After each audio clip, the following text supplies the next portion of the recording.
Hello and welcome back to the channel I Stitch Birds. I've gotten a few requests about how to use Cross Stitch Saga, which is the stitchy program I like to use. It is a Russian program. I guess it's similar to Pattern Keeper, but this one doesn't work with PDFs, so you can't just chuck anything into it. You need the specific files for Saga, so I think they're usually like .saga, .xsd or something like that. I'm really not like that familiar with all the little details, so this is not going to be like a really detailed explanation about Saga and whatnot.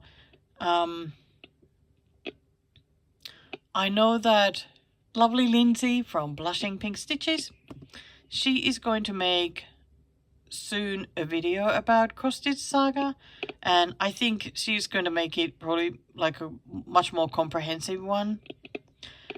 All I'm going to do is just show like a little bit of the how to use it so that you can get started if you have gotten Saga and wondering like what to do, because I mean, you just look at the buttons and they really don't say anything. Like, so I just grabbed here the garden door by Dimensions to have a look at, because I've stitched a fair bit, so I can then show the bits that I've like already done and that sort of thing, how things are marked. So this is how the pattern always shows up. This is the mock-up, and like if you look at bigger, it just comes up like stitches or half stitches and back stitching and everything.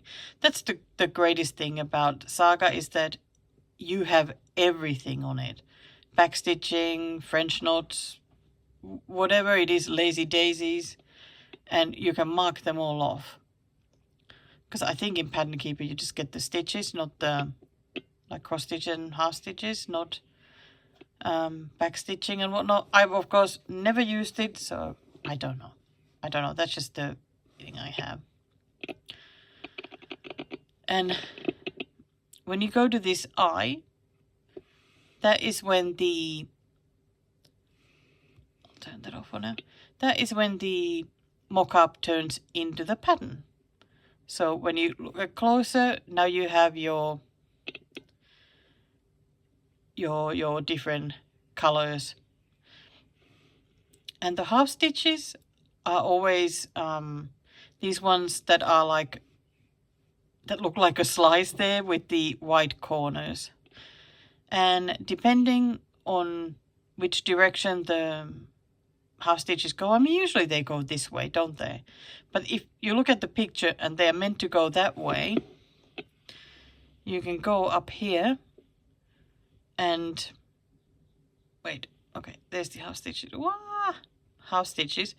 And if you click that thing, you can see that now they're going the other way. So if you need a reminder that this is actually how they are going to go, but most likely they're going to be going that way anyway. And here are of course the back stitching and whatever is there. So at the moment this half shows as white because these are the stitches that I have already done and marked off. But I usually have this smiley face turned on so that everything that I stitch shows as pink, so I can clearly see this is the area that I have done. You can change this color. I think the pink used to be the standard color, but now I think they've changed it to green, which I do not like because I feel like the pink is great for standing out. So if you want to change the color, just give a long press to the smiley face, and then you can change it to you know, whatever you want. So if I wanted to keep it like that, that's how it will be. And the pink back stitching is then separate. You could change that color as well. So I'll just change it back. I just, you know, I could usually go like close enough. Whatever it is that I fancy having, it doesn't really matter that much. Okay. Just trying to make sure that it's like, what do I talk about next? Okay, another essential part then is this area here, because this is where all the stitches, the symbols, the colors and whatnot are. So you click that and it opens up. It has some decorative stitches, so this will probably be maybe the Lazy Daisies, I think. Then you have all the back stitching, half stitches, cross stitches. And like when you have that selected, okay, so the small number here is how many strands. 16 is the color, because I have these colors on. I have then the holder, so number 16 would be this one for me here. Because for this one I changed the color, the numbers myself. And there are 604 of these back stitches. And when you want to see only these, you go to this button up here. And there you go. Now you can see the lines. So these ones are for that one. And if you want to look at the different color, like go for this one, which would be number 4. So it's this one. Again, in one strand, and there's only 80 left. That's why, because it's these ones in the roses, the back stitching of the roses. And then the same with other things, you know. Got your half stitches 16. This is with 6 strands. I have actually been stitching with 5, but you can't change it there, so that's how it shows up now. So these are all the half stitches in that color.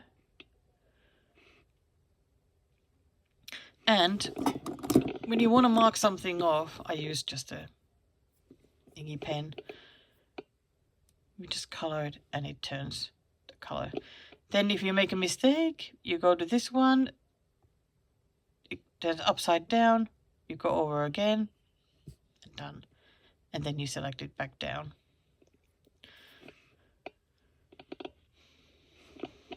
Okay, was there anything else here that I needed to?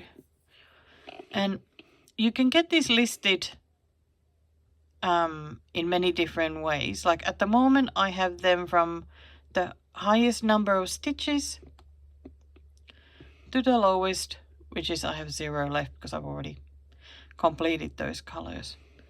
So you can go up here where there's the arrow, and the sorting is from maximum to minimum, or the minimum to maximum, or by the number. Like often, you know, these have DMC numbers, so I then put it by the number so that I find it easier to get them out from my master set.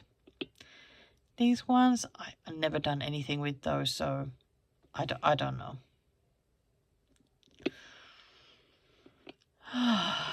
Okay, gosh, this is a bit stressful. And this, of course, would be a blend. So 1 + 1, so 1 strand of number 9, 1 of number 20. Is there anything else here?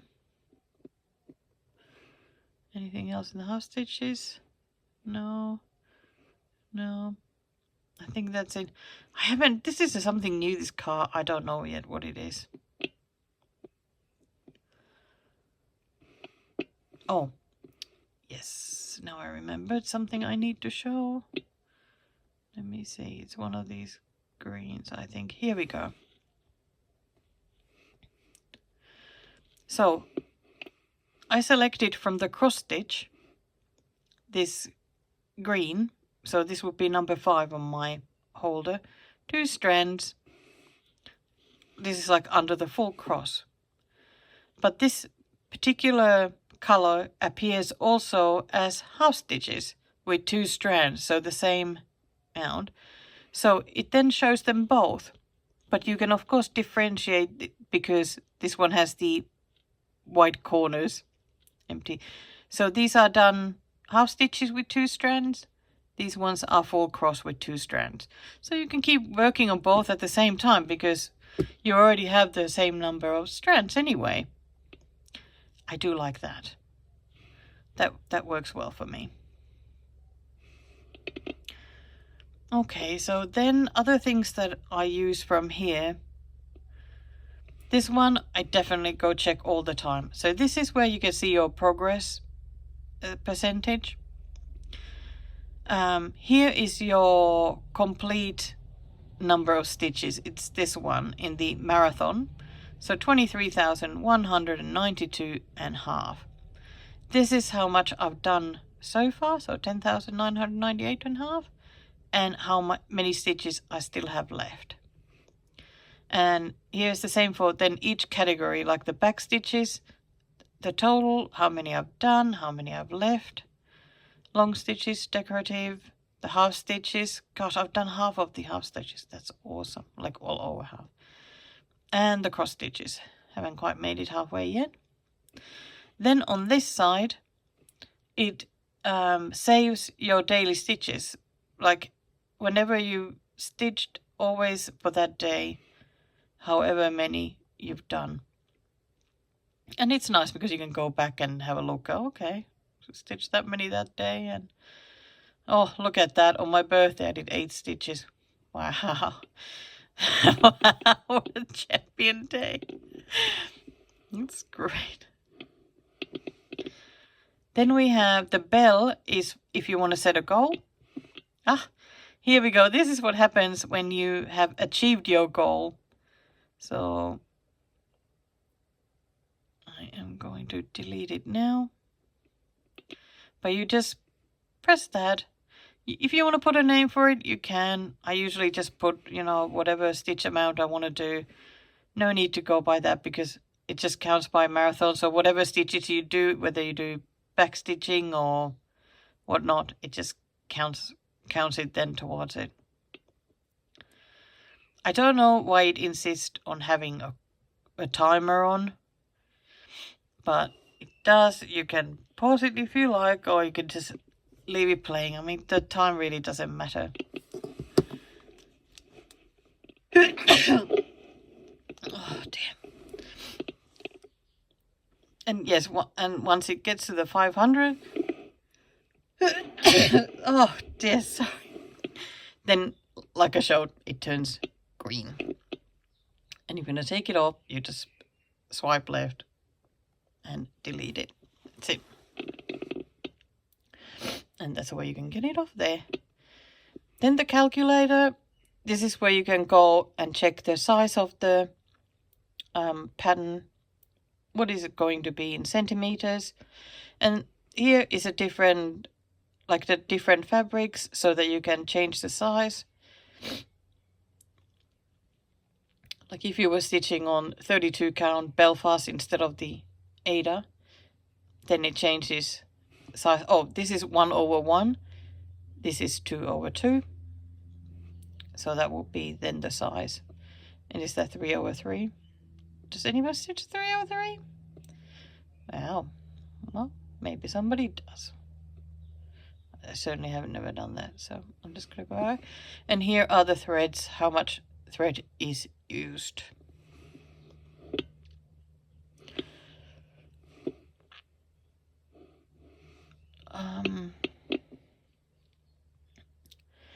Okay, so this one is, I'm gonna grab a different pattern to show. Let's just grab one of the freebie ones, like that one. So if I want to start stitching this one and I'm wondering what color fabric should I use. I can go here and you can always these, and if you want to move your pattern, that's a 2-finger one, at least on the iPad. So here are the different Zweigart colors. And then you can just try it. And it just changes the whole thing, and you can try which one would be the suitable color for this particular pattern. And Übelhö, which is that favorite, you know, I like the 28 count Eva by Übelhö. So here are some of the shades then of that color, because it's quite popular in Russia, that fabric, so that's why I'm showing those different ones. And do I remember? Yeah, you can go to sort of different looks as well, so that it'll show the background a little bit differently. Okay, I am going to go back to that. Then this one, I only use this a little bit. It's because, let's see, do I have anything that would be, let me go to the half stitches, because there's like a longer, so like here, you know, it's awful to start counting. How many do you do? I mean, of course you can count them. I mean, you've got the 10 by 10 lines anyway. But if you go here,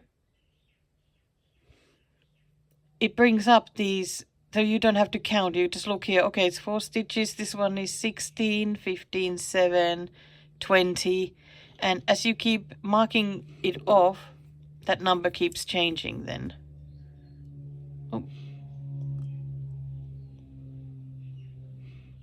So now it has gone down to 9, what is left there.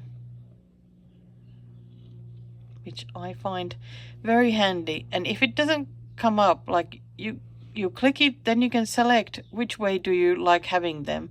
I mean, if you prefer having the number on the bottom, then you select that. If you want to have them from the left, you do that. I seem to have them on the right and at the top. That just seems to work the best for me. I've never changed the colors of these anything, but I guess you can. Just looking, I don't even know what that is, so never used it. Sorry, I just need to blow my nose a bit.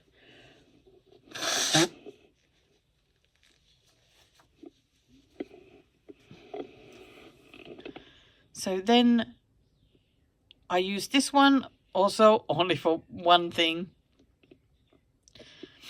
And that is, like, if the pattern is not showing you the middle point, as it often isn't. Okay, let's do it that way. So then you can go to this one here, and it brings the red cross. In here, it's showing it in a bit funny point, because there's one area here that is the copy of this one, but this one has the lazy daisies there, so it's not showing it as it should. Not a great example, but it will show it right in the middle. So I like to have that on usually when I'm stitching. Okay, I think that is all that I use in here. So and if that has the line over it, just usually double tap in. Then there's stuff that you can do, like if you wanted to mark off like a bigger area, that you could take the lasso and then just like a draw area and click that to fill it up, like fully, then mark things off so that they would be on the pink. And of course there's a backwards arrow if you make a mistake, but I don't really usually use it. I just have that usually closed. And anything in general, like you can make different folders for the patterns that you have. Main is usually where I keep like all the purchases, and then I move them, like old ones. That's the, like my focus ones, the 2022 started ones that I have as saga files, so I can just easily find, and things that I'm hoping for, that I have found the saga file for these, but I don't have the actual pattern or kit yet, because I don't want to just stitch them just because I find something. But I've saved it just in case if I can't find the saga file again. But yeah, you can make I think that's the way you make the folders. What else? I don't think it automatically puts things in the order. So I just usually just drag and drop. Like when I stitch something, and like if I'm having a stitching session of that one and I finish and it says 18%, then I just press it and I just take it down here. So it doesn't automatically do it. I just really prefer, oh, it actually should be the last one there. I prefer having these in the order of the biggest percentage to the lowest. So that's how I organize mine. Yeah, I don't think I ever use any of these other than move to album. If I finish something, I go here and then select the album that I'm moving it to. But that's it. Like you can select which one you want it to go to. Okay. Is there anything else? I can't think of anything else that I haven't shown yet. This really should get you started, and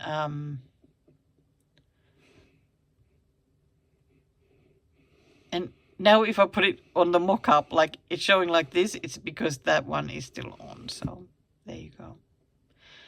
So I hope that this helps a little bit, at least how to use it, and I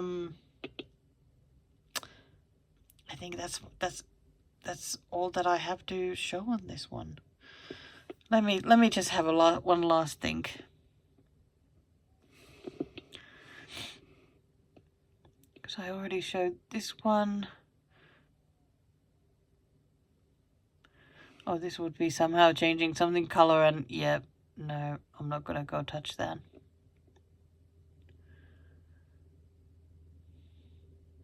Color, the symbol, the number of the thread. Well, let's have a quick look at something that has DMC. So there you go, B5200, and you know, the normal DMC colors. And I really do like it that the strand is always easy to see how many strands you need. The same with the blends and whatnot. So there we go. Indeed, I hope this helped at least a little bit.